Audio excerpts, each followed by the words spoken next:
Ito mga kasumar, panoorin ninyo yung babae na nakaupo. Mayroon pong nakaupo na babae. O ayan, kinukuha niya yung cellphone. Ayan, nakuha na niya. Damn! Tinago na niya mga kasumar. Yan, naitaw naman po na walang tao. Ayan, tingin siya ng tingin sa paligid niya. Tapos tumayo. Ayun, lumabas na po yung may-ari. Hinahanap na po yung cellphone. Ayan, bumalik ulit, pumasok. Ayan, bumalik. Hinahanap niya na yung cellphone.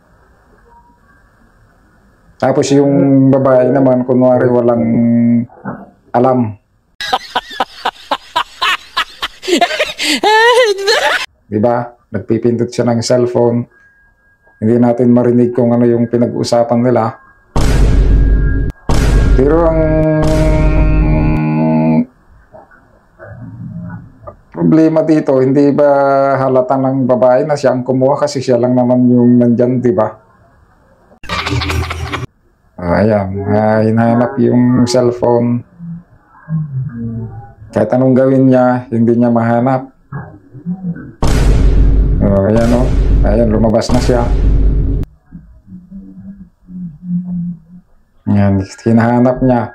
Eh, buti nga hindi nalaglag yung cellphone eh, di ba? Nilagay niya yata dito sa may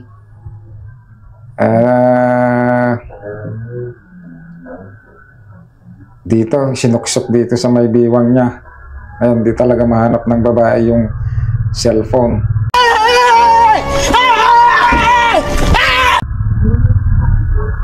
May CCTV camera pa.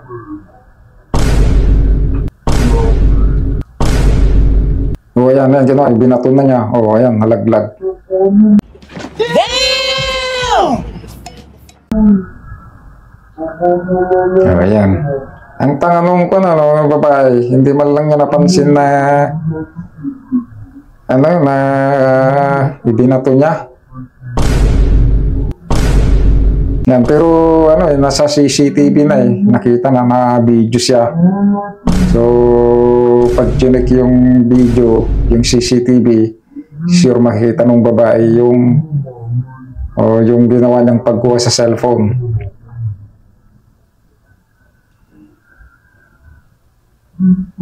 Kaya mahirap yung mga ganyan eh. Yung kumukuha ka na may mga hindi mo alam na may CCTV camera. Nakakahiya pag napanood ka sa CCTV. Ayan o. Ayan, dinalaman niya sa loob.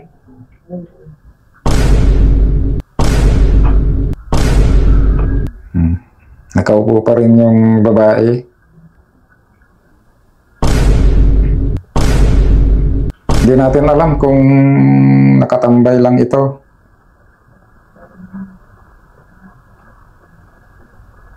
Yung kayang cellphone na gamit niya is nakikigamit lang kaya siya. Lingon pa rin siya ng lingon.